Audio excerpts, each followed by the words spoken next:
So welcome students. In the last video we studied the eukaryotic chromatin packaging. हमारे पिछले video में हमने eukaryotic cell में जो डीएनए प्रेजेंट होता है ये डीएनए किस तरह से एक क्रोमैटिन के फॉर्म में पैक किया जाता है इसे स्टडी किया था। और यहाँ पर हमने देखा था एक स्पेसिफिक मॉडल जिसे हमने कहा था that particular Thomson and Kornberg model, a nucleosome solenoid model. हमने इस मॉडल को अच्छे तरीके से स्टडी किया था जहां हमने एक न्यूक्लियोसोम देखा है, न्यूक्लियोसोम के साथ बाहर के साइड से उसे रैप करने वाला डीएनए दो अलग अलग टाइप में डिवाइड किया था हमने डीएनए को।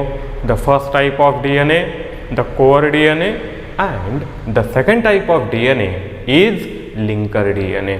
तो यहाँ पर we obtain a specific type of structure where DNA is wrapped around a nucleosome core, जहाँ पर DNA को न्यूक्लियोसोम कोर के बाहर के साइड पर रैप किया जाता है to obtain a elongated structure. ठीक है, अब ये जो स्ट्रक्चर है यही स्ट्रक्चर थॉमस और कॉर्नबर्ग ने इलेक्ट्रॉन माइक्रोस्कोप के अंदर विजुअलाइज किया था और इसे इन्होंने नाम दिया था बीड्स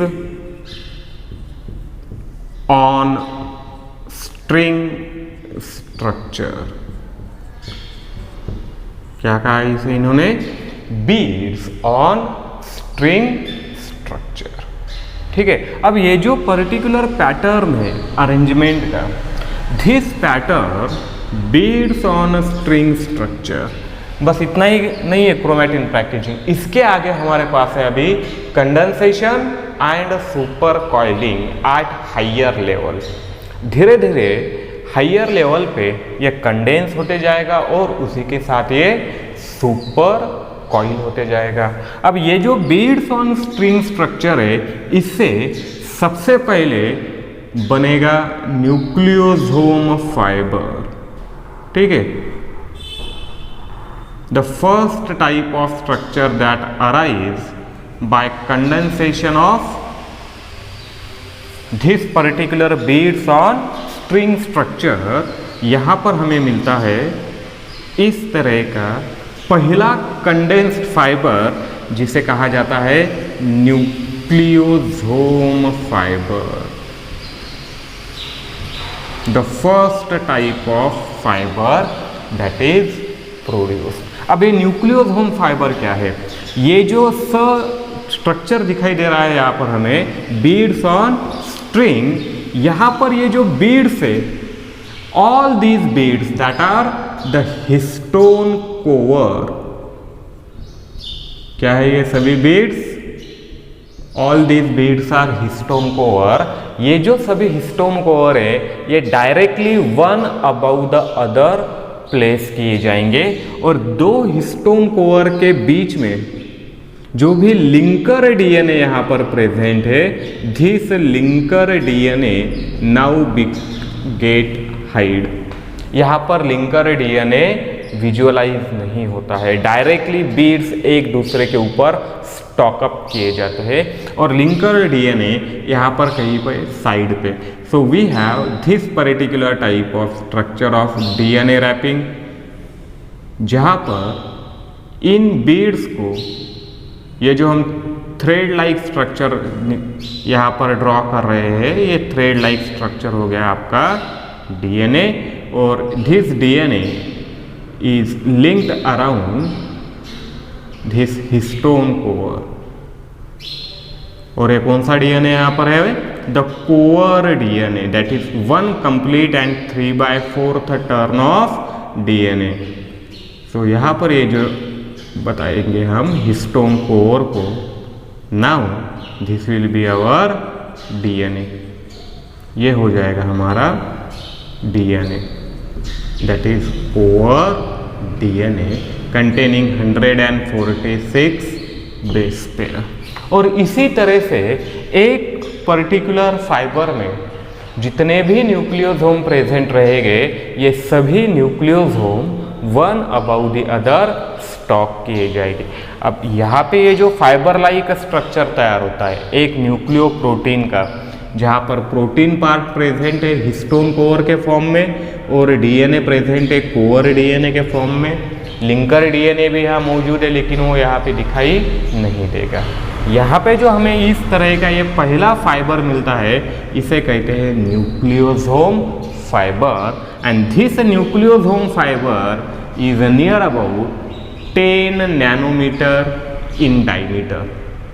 इसका जो डायमीटर होगा यहाँ पर, जो थिकनेस होगा इस फाइबर का, ये कितना बनेगा 10 नैनोमीटर। और यही nucleosome fibre shows further condensation. ठीक है, ये धीरे धीरे अभी कंडेंस होता जाएगा, यानी इसकी लेंथ कम होती जाएगी और थिकनेस इंक्रीज होती जाएगी।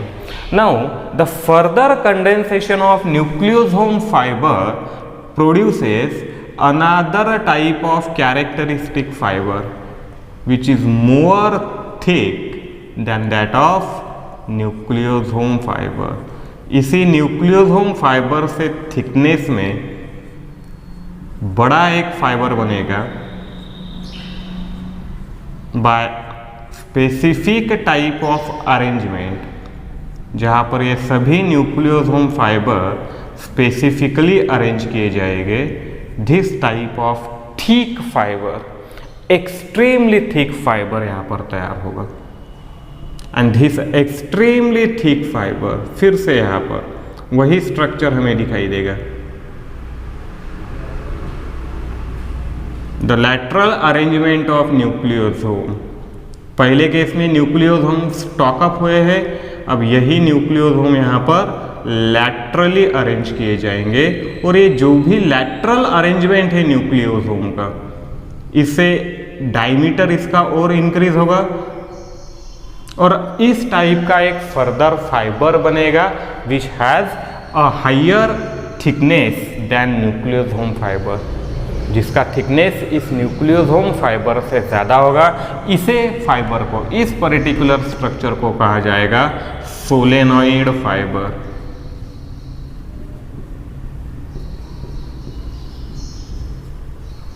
ठीक है, क्या कहेंगे हम इसे सोलेनॉइड फाइबर। और इस सोलेनॉइड फाइबर का जो डायमीटर होगा it is 30 nanometre in diameter.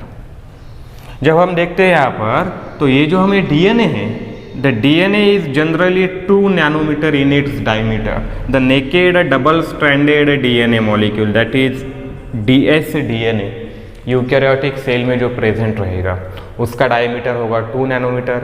इस डीएनए को हिस्टोन कोर के अराउंड रैप करके एक प्राइमरी फाइबर बनेगा, जिस प्राइमरी फाइबर के कॉइलिंग से यहाँ पर अपीयर होगा न्यूक्लियोसोम फाइबर। ठीक है, द कॉइलिंग और condensation containing a diameter of 10 nanometre, जहाँ पर उसका डायमीटर होगा 10 नैनोमीटर। और इसी पर्टिकुलर न्यूक्लियोसोम फाइबर को और कंडेंस किया जाएगा टू प्रोड्यूस सोलेनॉइड फाइबर। देखिए यहाँ पर धीरे धीरे डायमीटर इंक्रीज होते जा रहा है और लेंथ कम होते जा रही है। इनिशियल डबल स्ट्रैंडेड डीएनए का स्ट्रक्चर अगर देखा जाए तो उसका डायमीटर हमें दिखेगा 2 नैनोमीटर। इसी को ही कंडेंस करके तैयार हुआ है nucleosome fibre with the help of histone core protein, जिसका डायमीटर हमें दिखाई दे रहा है 10 नैनोमीटर। और इसी का further condensation to produce solenoid fibre with a diameter of 30 nanometre. अब ये जो दो कैरेक्टरिस्टिक फाइबर है, न्यूक्लियोसोम फाइबर और उसी के साथ solenoid fibre, these are the characteristic feature of interphase when a cell is present in interphase। जब कोई भी सेल इंटरफेज में प्रेजेंट होता है, ये हमने सेल डिवीजन में स्टडी किया था। इंटरफेजिक न्यूक्लियस, और उस न्यूक्लियस के अंदर जो भी डीएनएटिक मटेरियल प्रेजेंट है वो कौन से फॉर्म में प्रेजेंट हो गए, न्यूक्लियोसोम फाइबर और सोलेनॉइड फाइबर के फॉर्म में। और जैसे ही कोई भी सेल इस इंटरफेज के बाद आने वाले सेल डिवीजन के फेज में एंटर करेगा, that is the dividing phase, तो वहां पर सबसे पहले कौन सी फेज आती है? प्रोफेज। और उस प्रोफेज का कैरेक्टर हम लिखते हैं कंडेंसेशन ऑफ क्रोमैटिन फाइबर। ठीक है, तो इसका मतलब यहां पर अगर ये सेल डिवाइडिंग फेज में एंटर होता है तो ये जो सोलेनॉइड फाइबर हमें दिखाई दे रहा है, ये सोलेनॉइड फाइबर और आगे भी कंडेंस होगा, which is called as the higher condensation, the higher level condensation. और ये हायर लेवल कंडेंसेशन दिखाई देगा only at the time of cell division. अगर कोई भी सेल नॉन डिवाइडिंग स्टेट में प्रेजेंट है, इंटरफेज में प्रेजेंट है, तो इस समय उस सेल के अंदर जो भी जेनेटिक मटेरियल प्रेजेंट है न्यूक्लियस में, within the nucleus the genetic material remain in the form of nucleosome fibre और in the form of solenoid fibre. और जैसे ही एक सेल डिवाइडिंग फेज में एंटर होगा, द सोलेनॉइड फाइबर और nucleosome fibre starts to show higher level condensation और उसी के साथ हायर लेवल सुपर कॉइलिंग। यहाँ पे दो चीजें होगी, एक तो हायर लेवल कंडेंसेशन होगा और उसी के साथ हायर लेवल सुपर कॉइलिंग भी होगा। ठीक है, जैसे जैसे हायर लेवल कंडेंसेशन होता जाएगा, हायर लेवल सुपर कॉइलिंग होता जाएगा, the length of fibre continuously starts decreasing. उसकी जो लेंथ है ये कंटिन्यूअसली डिक्रीज होती जाएगी और डायमीटर जो है 30 नैनोमीटर के अबव इंक्रीज होता जाएगा। यहाँ पे दोनों फैक्टर प्रेजेंट है, decrease in the length and increase in diameter. और वो जो हम कैरेक्टरिस्टिक टर्म यूज करते हैं, द टर्म क्रोमोसोम। ठीक है,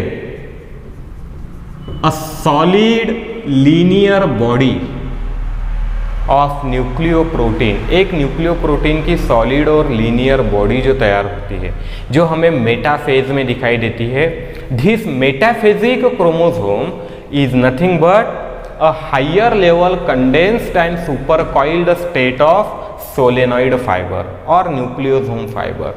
ये जो न्यूक्लियोसोम फाइबर सोलेनॉइड फाइबर है, इसका हायर लेवल सुपर कंडेंस्ड या सुपर कॉइल्ड स्टेट क्या होगा?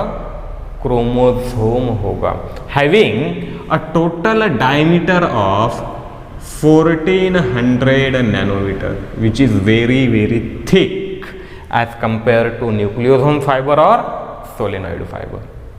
अगर इन दो फाइबर को कंपेयर किया जाए तो इनके कंपैरिजन में एक जो हम क्रोमोसोम देखते हैं इस तरह का, जहां पर दो क्रोमैटिड प्रेजेंट है, दो आर्म प्रेजेंट है और एक सेंट्रोमियर प्रेजेंट है, ये पर्टिकुलर स्ट्रक्चर इसका डायमीटर होगा 1400 नैनोमीटर। और ये तैयार कहाँ से होता है? यहाँ से सोलेनॉइड फाइबर, इसका सुपर कंडेंसेशन धीरे धीरे होते जाएगा with the help of another group of protein. यहाँ तक कंडेंस करने के लिए हमारे पास एक सेट है बेसिक प्रोटीन्स का, containing positively charge amino acid, histone protein. ठीक है, लेकिन अगर इसके आगे इसे और सुपर कंडेंस करना है और कॉइल करना है तो यहाँ पर एक अलग टाइप के ग्रुप ऑफ प्रोटीन की जरूरत होती है। This particular group of protein is called as non histone protein. क्या कहते हैं हम इसे? नॉन हिस्टोन प्रोटीन कहते हैं। And with the help of non histone protein the solenoid fibre having a diameter of 30 nanometer get condensed to form chromosome। इसी एक single solenoid fibre का सुपर कंडेंसेशन होगा, सुपर कॉइलिंग होगा और इसे से ही यहाँ पर एक कंप्लीट क्रोमोसोमल बॉडी तैयार होगी जिसका डायमीटर है 1400 नैनोमीटर ऑन एन एवरेज। अब ये देखेंगे हम कैसे होते हैं। So after the solenoid fibre जो कन्वर्जन होगा इस सोलेनॉइड फाइबर का, from the solenoid fibre initially the fibre produced is called as a chromatin fibre. सबसे पहले जो फाइबर तैयार होगा यहाँ पे इसे कहा जाएगा chromatin fibre, and this chromatin fibre is produced from the solenoid fibre due to continuous condensation having a total diameter of 200 nanometre. कितना इसका डायमीटर है यहाँ पे? 200 नैनोमीटर का है। And this chromatin fibre is a characteristic feature of prophase. ये further condensation जो है, ये फर्दर कंडेंसेशन हमें प्रोफेज में दिखाई देता है। हम इसे विजुअलाइज कर सकते हैं डायरेक्टली कि किस तरह से एक कंप्लीट क्रोमैटिन फाइबर कंडेंस हो रहा है। ये हायर लेवल कंडेंसेशन जो 3 स्टेप में कंप्लीट होगा। हायर लेवल कंडेंसेशन के लिए सबसे पहले क्या लगेगा? हियर कहाँ से शुरू होता है? सोलेनॉइड फाइबर से, and from this solenoid fiber having a diameter of 30 nanometer, the first type of fiber at higher level पे और only in a dividing cell, non dividing cell में ये कभी भी प्रोड्यूस नहीं होगा। कहाँ प्रोड्यूस होगा? Only dividing cell. इस क्रोमैटिन फाइबर का और फर्दर कंडेंसेशन किया जाएगा टू प्रोड्यूस क्रोमैटिड।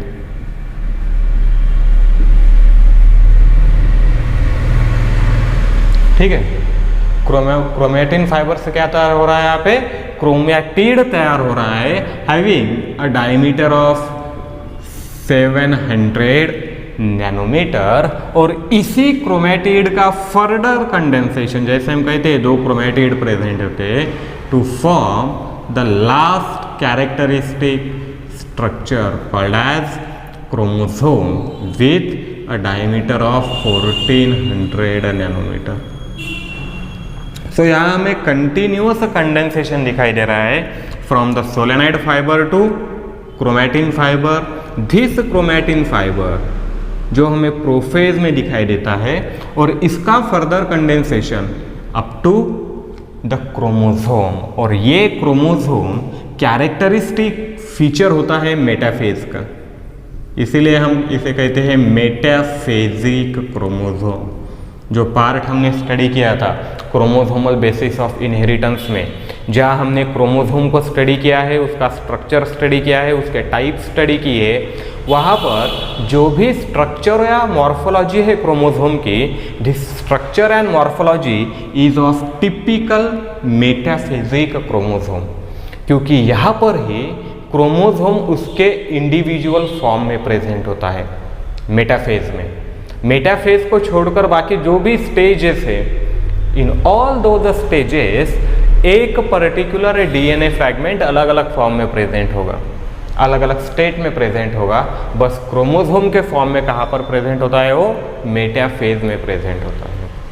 तो इस तरीके से हमें फर्दर कंडेंसेशन दिखाई देता है और लास्ट में यहाँ पर जो मिलेगा, we get this type of structure. हमने इसे अच्छे तरह से स्टडी किया है, इसके जो भी रीजन्स है, जो भी पार्ट है, containing a centromere, chromosome and these 2 lateral arm called as chromatids, जहाँ पर ये 2 lateral chromatids प्रेजेंट होते हैं और इस तरह से बनता है एक लीनियर क्रोमोसोम। अब ये जो फर्दर कंडेंसेशन है after solenoid fibre to chromatin fibre, chromatin fibre to chromatid and chromatid to chromosome, ये फर्दर कंडेंसेशन करने के लिए जरूरी होते हैं नॉन हिस्टोन प्रोटीन। ठीक है,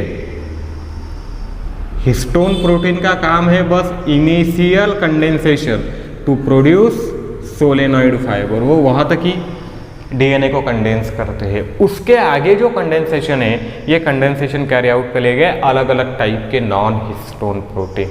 एंड जनरली इनके काफ़ी सारे फंक्शन होते हैं। अगर हम देखें इस non histone protein, these are acidic protein. हमारे पास जो हिस्टोन प्रोटीन है, histone proteins are basic proteins है, लेकिन नॉन हिस्टोन प्रोटीन कैसे है? एसिडिक प्रोटीन्स है। And these acidic protein are involved in multiple activity. Condensation तो बस उन एक्टिविटी में से एक एक्टिविटी है। कंडेंसेशन के साथ ही ये नॉन हिस्टोन प्रोटीन और 2 से 3 टाइप की अलग अलग एक्टिविटी शो करते गए, जहां पर these are enzymic proteins showing enzymatic activity. इन प्रोटीन्स के पास अपनी एक एंजाइमेटिक एक्टिविटी होती है। These protein acts as positive gene regulator.